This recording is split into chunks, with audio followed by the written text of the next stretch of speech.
We can suppose that to a certain degree, Jill Stein's statement about not assassinating Osama bin Laden, but rather capturing him and bringing him to trial uh, in order to answer for what took place to the United States on 9/11, is somewhat of a warranted statement, particularly on this anniversary of what took place that day, but also the fact that we are in the middle of a political season, and she is, after all, seeking the office of the presidency. However, I think that we also have to be very realistic in viewing Stein's comments that she's operating with a certain amount of naivete. First of all, we have to remember that Osama bin Laden was basically convicted in the Zionist media court of public opinion 15 minutes after the terrorist attacks of 9/11. And it was planned like this from the beginning, years in advance, in fact, I would say, that he would take the blame for this, that Islam would take the blame for this, and that all of the events that we have seen take place since that time, the invasion of Afghanistan, the invasion and destruction of Iraq, now we have the Arab Spring and everything that has followed in its wake, the destruction of Libya, the destruction of Syria, all of these things, these were planned not just years but decades in advance. And so the notion that Osama bin Laden somehow would have gotten a fair trial in this is patently absurd, because the United States, working in collusion with Israel, and of course, when I say the United States, I'm talking about certain elements within the United States, certain rogue elements in our intelligence and our military, who colluded with Israel in order to pull off 9/11, they would make sure that Osama bin Laden never received a fair trial, which is why he was quote-unquote assassinated, because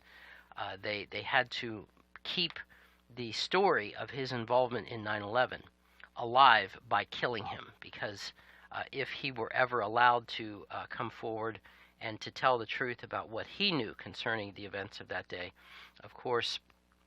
this could lead to an absolute unraveling of what has been an incorrectly understood series of events that took place that day. And this is, of course, all assuming, in fact, that he was killed,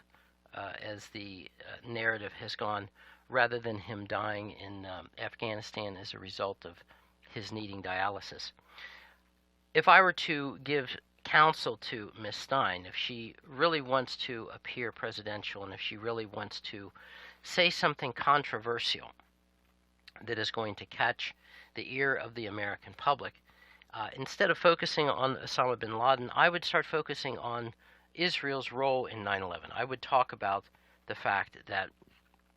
on the morning of 9/11, the only arrests that took place were the 5 Israeli intelligence officers who had been seen by witnesses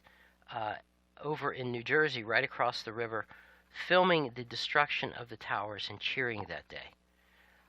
The same Israeli intelligence officers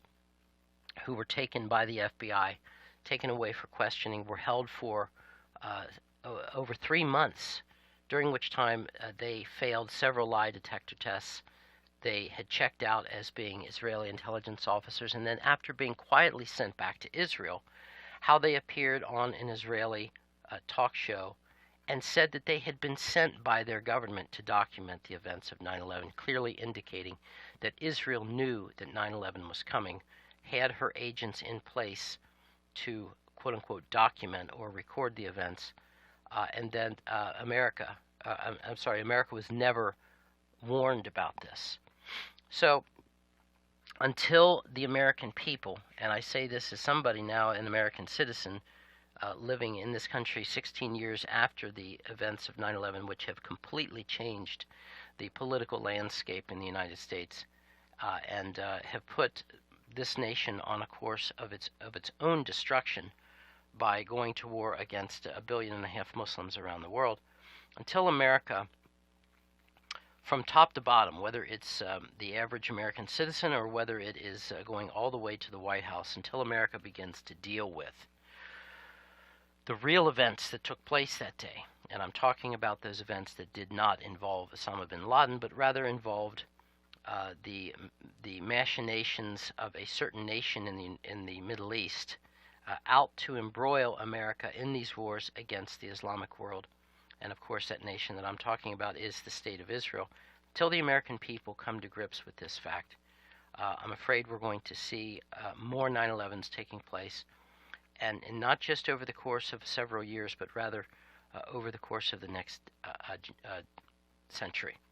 Because the people who were behind pulling off 9/11, they have done this with the expressed intention of not just seeing the Islamic world destroyed, but of seeing America and the West destroyed as well. And until the American people come to grips with this fact, I'm afraid that we will see the kind of death and destruction that we have witnessed now for the last 16 years.